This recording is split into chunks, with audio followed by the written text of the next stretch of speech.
வணக்கம் நண்பர்களே, இது சாம் டாக்கிஸ். நான் உங்கள் நிக்சன்ராஜ். கடந்த 5 எபிசோடுகளாக ஒரு கதை எழுதுறதுக்கு முன்னாடி இருக்கிற பல்வேறு நிலைகளை பற்றி விரிவாக உதாரணங்களோட நாம் பார்த்தோம். பார்க்காதவங்க தயவுசெய்து போய் பார்த்துட்டு வந்துடுங்க. ஒரு நல்ல திரைக்கதையை வச்சுக்கிட்டு ஒரு நல்ல இயக்குனரால் சிறந்த படத்தை எடுக்க முடியும். அதே திரைக்கதையை வச்சுக்கிட்டு ஒரு சாதாரண இயக்குனரால் சுமாரான படத்தை எடுக்க முடியும். ஆனால் ஒரு மோசமான திரைக்கதையை வச்சுக்கிட்டு எந்த ஒரு நல்ல இயக்குனராலும் கூட சிறந்த படத்தை எடுக்கவே முடியாது. இதை சொன்னவர் உலக புகழ்பெற்ற இயக்குனர் மதிப்பிற்குரிய திரு அகிரா குரோசாவா அவர்கள். ஒரு படைப்பு மிக உயர்ந்த இடத்தை அடையணும்னா அந்த படைப்பில் ஒரு ஜீவன் இருக்கணும். அப்போ தான் அந்த படைப்பு காலங்கடந்து நிற்கும். திரைக்கதையும் அது மாதிரி தான். அது ஒரு திரைப்படத்துக்கு ஜீவன் போன்றது. சோல் ஆஃப் த ஃபிலிம்னே சொல்லலாம். ஒரு திரைக்கதை நல்லா வந்துருச்சுன்னா அது மட்டும் உயர்ந்த இடத்துக்கு போகாமல் அதை உருவாக்கியவரையும் மிக உயர்ந்த இடத்துக்கு கொண்டு போய் உட்கார வைக்கும். 1996 வெளிவந்த ஒரு திரைக்கதை அப்படி தான் பண்ணுச்சு. அதை உருவாக்குனவரை மட்டும் இல்லைங்க, தமிழ் சினிமாவையே மிகப்பெரிய உயரமான இடத்துக்கு கொண்டு போய் உட்கார வச்சிச்சு. என்ன படம்னு கேட்குறீங்களா? வாங்க எபிசோடுக்குள்ளே போய் அதை பார்ப்போம்.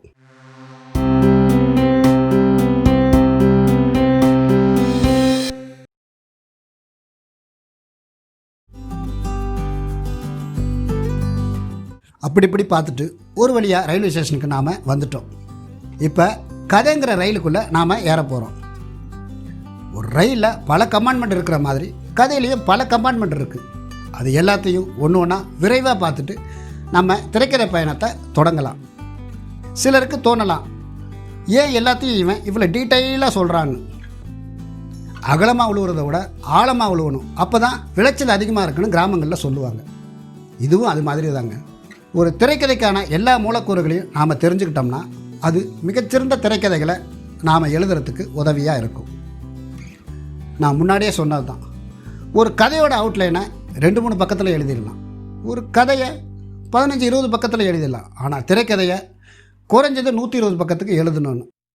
இப்போ நம்மக்கிட்ட ஒரு 2-3 பக்கம் அவுட்லைன் இருக்குது, கேரக்டரோட ஸ்கெட்சு இருக்குது. இப்போ இதை வச்சுக்கிட்டு நாம் ஒரு 20 பக்கத்துக்கு கதை எழுத போகிறோம். ஒரு அவுட்லைனை கதையாக விரிவாக்க செய்யும்போது நம்ம மனசில் வச்சுக்க வேண்டிய ஒரு விஷயம், அந்த கதையை 10-15 காட்சிகளோட மிக எளிமையாக எழுதணும். திரைக்கதை எழுதும்போது வேணால் அதில் பல சவால்களையும் சிக்கல்களையும் உருவாக்கி அதை ஹீரோயின் எப்படி கிராஸ் பண்ணுறாங்கன்னு சொல்லலாம். மூலக்கதைக்கு அவ்வளவு தேவையில்லை. நீங்கள் எழுதின கதையை உங்கள் வீட்டிலையோ நண்பர்களுக்கோ சொல்லும்போது அது அவங்களுக்கு புரியணும், குழம்பிடக்கூடாது. ஒரு 20 நிமிஷ கதையை நீங்கள் குழப்பம் இல்லாமல் சொல்ல பழகினாதான் 2.5 மணி நேர கதையை உங்களால் குழப்பம் இல்லாமல் சொல்ல முடியும். கதையை கண்டிப்பாக 1, 2, 3ன்னு ஆர்டரில் லீனியராக தான் எழுதணும். உதாரணத்துக்கு மதிப்பிற்குரிய இயக்குனர் திரு விக்ரமன் சார் அவர்கள் இயக்கிய பூவே உனக்காக படத்தை பார்ப்போம். சென்னையில் இருக்கிற ஹீரோ பக்கத்தில் லேடிஸ் ஹாஸ்டலில் இருக்கிற 5 அரவிந்தை காதலிக்கிறார். ஒரு கட்டத்தில் அவருக்கு 5 அரவிந்த் வேற ஒருத்தரை காதலிக்கிறாங்கன்னு தெரிய வரும். அது மட்டும் இல்லை, அவங்களோட காதல் சேர முடியாத அளவுக்கு அவங்க 2 வீட்லேயும் பகை இருக்குன்னு தெரிய வரும். தான் காதல் தான் நிறைவேறலை, தான் காதலிச்ச பொண்ணோட காதலாவது நிறைவேறட்டுன்னு நினைக்கிற ஹீரோ கிளம்பி நாகர்கோவிலுக்கு வராரு. பேரன்னு போய் சொல்லிட்டு அந்த 2 குடும்பத்தையும் சேர்த்து வைக்க முயற்சிக்கிறாரு. அதில் ஜெயிக்கவும் செய்கிறாரு. கடைசியில் தான் காதலிச்ச 5 அரவிந்துக்கு திருமணத்தை செஞ்சு வச்சுட்டு அந்த ஊரை விட்டே புறப்பட்டு போகிறாரு. இப்படி தாங்க நாம் நம்ம கதையை முதல்ல லீனியராக எழுதணும். இப்படி லீனியராக எழுதி முடிச்சுட்டு அதுக்கப்புறம்தான் அந்த கதையில் எந்த பகுதியிலேருந்து திரைக்கதையை தொடங்கலான்னு யோசித்து டிசைட் பண்ணிவிட்டு அங்கேருந்து திரைக்கதையை நம்ம எழுத தொடங்கணும். பூவே உனக்காக படத்தில் விக்ரமன் சார் கூட ஹீரோ நாகர்கோவில் கிளம்புறதுலேருந்து தான் திரைக்கதையை தொடங்குவார். அவன் யார், எதுக்கு வந்தான்னு திரைக்கதையின் பிற்பகுதியில் தான் சொல்லுவார். ஸோ ஒரு கதையை எளிமையாக எழுதணும், புரிகிற மாதிரி எழுதணும், அதை லீனியராக தான் எழுதணும். இப்போ அடுத்தது, ஒரு கதையை புது கோணத்தில் சொல்ல முயற்சிக்கிறது. இந்தியன் தாத்தா உதாரணத்தோட அவுட்லைன்லேயே நாம் பார்த்தது தான். இங்கே அதை இன்னும் கொஞ்சம் விரிவாக சொல்ல போகிறேன். அதே பூவே உனக்காக படத்தையே எடுத்துக்குவோம். ஒருத்தன் காதலில் தோல்வி அடைஞ்சால் என்ன பண்ணுவான்? தேவதாஸ் மாதிரி தாடி வளர்த்துக்கிட்டு பாட்டு பாடுவான். இன்னும் சிலர் தனக்கு கிடைக்காதது யாருக்குமே கிடைக்கூடாதுன்னு அதுக்கான முயற்சியில் இறங்குவாங்க. இன்னும் சிலர் இந்த காதல் இல்லைன்னா என்ன, இன்னொரு காதல்னு சொல்லிட்டு கிராஸ் பண்ணிவிட்டு போய்கிட்டே இருப்பாங்க. ஆனால் பூவே உனக்காக ஹீரோ அப்படி எதுவுமே பண்ணலை. தான் காதல் தான் நிறைவேறலை, அவள் காதலாவது நிறைவேறட்டுன்னு அதை சேர்த்து வைக்கிறார். தனக்கு கிடைக்காதது கெட்டு போகணும்னு நினைக்காம அது நல்லா இருக்குன்னு நினைக்கிறது ஒரு நல்ல மனித பண்பு.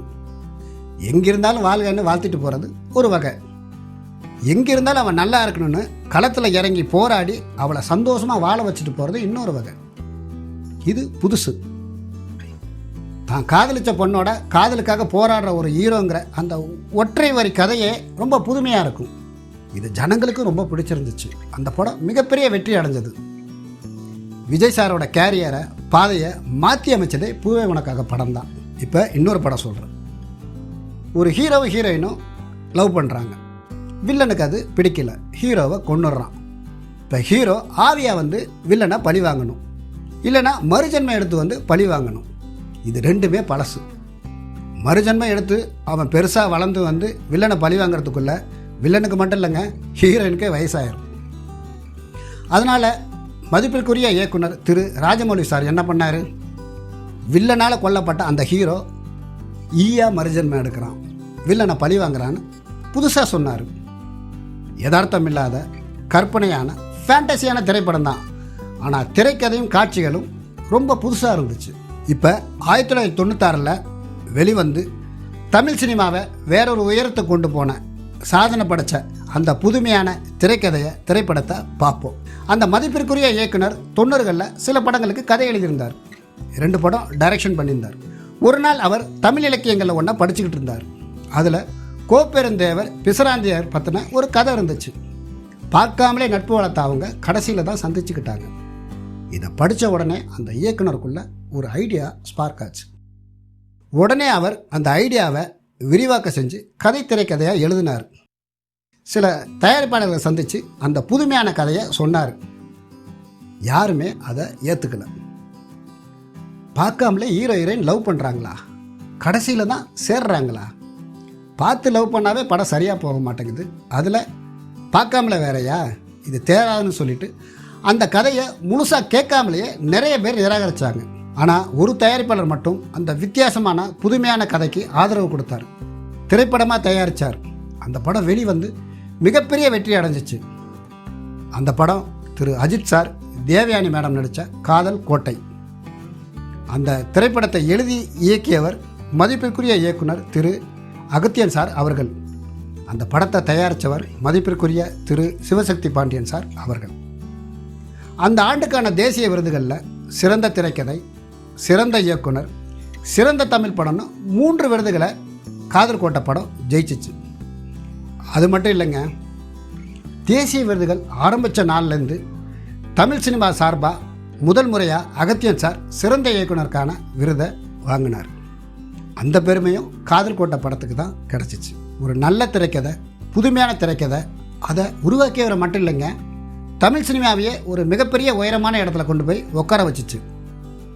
இப்படி நாம் எழுதுகிற கதையிலையும் ஏதாவது புதுசாக சொல்ல முடியுமான்னு பாருங்கள். முடியலையா, அட்லீஸ்ட் கதையில் ஒரு பகுதியாவது புதுசாக சொல்ல முயற்சி பண்ணுங்கள். ஒரு ஹீரோவும் ஹீரோயினும் லவ் பண்ணுறாங்க. 2 பேர் வீட்லேயுமே எதிர்ப்பு, சூழல் காரணமாக வீட்டை விட்டு ஓடுறாங்க.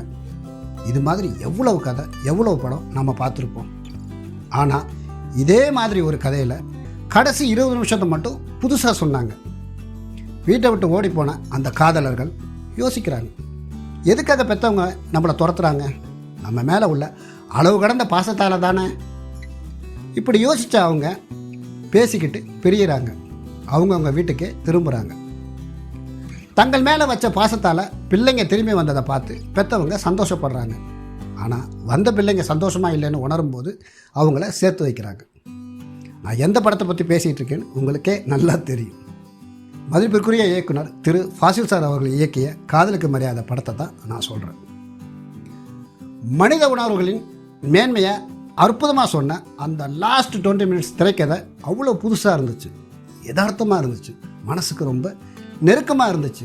அதனால தான் அந்த படத்தை மக்கள் அவ்வளோ பெருசாக கொண்டாடினாங்க. மறுபடியும் சொல்கிறேங்க, நாம் எழுதுகிற கதையில் ஏதாவது புதுசாக சொல்ல முடியுமான்னு பாருங்கள். முடியலையா, அட்லீஸ்ட் ஒரு பகுதியாவது புதுசாக சொல்ல முயற்சி பண்ணுங்கள். ஏன்னா இந்த உலகம் புதுமைகளை எப்போதுமே கைத்தட்டி வரவேற்கும், கொண்டாடும். அடுத்து கதையில் நாம் பார்க்க போகிற விஷயம், இந்த உலகத்தில் பிறந்த ஒவ்வொரு மனுஷனுக்கும் ஒரு நோக்கம் இருக்கும். நடக்கிற ஒவ்வொரு செயல்களுக்கும் ஒரு நோக்கம் இருக்கும். அதே மாதிரி நாம் எழுதுகிற கதையிலையும் ஒரு நோக்கம் இருக்கணும். அதில் வர்ற கதாபாத்திரங்களுக்கும் ஒரு நோக்கம் இருக்கணும். கதையின் நோக்கம், கதாபாத்திரத்தின் நோக்கம் ரெண்டும் ஒன்று தானேன்னு தோணலாம். அப்படி இல்லைங்க, ரெண்டும் வேறு வேறு. அது எப்படி வேறு வேறையாக வரும். அது எப்படின்னு அடுத்த எபிசோடில் விரிவாக உதாரணங்களோடு நாம் பார்ப்போம். தொடர்ந்து பாருங்கள், சப்ஸ்கிரைப் பண்ணுங்கள், உங்கள் நண்பர்களுக்கும் சொல்லுங்கள். பேசுகிறதுக்கு இன்னும் நிறைய இருக்குது. பேசுவோம். நன்றி, வணக்கம்.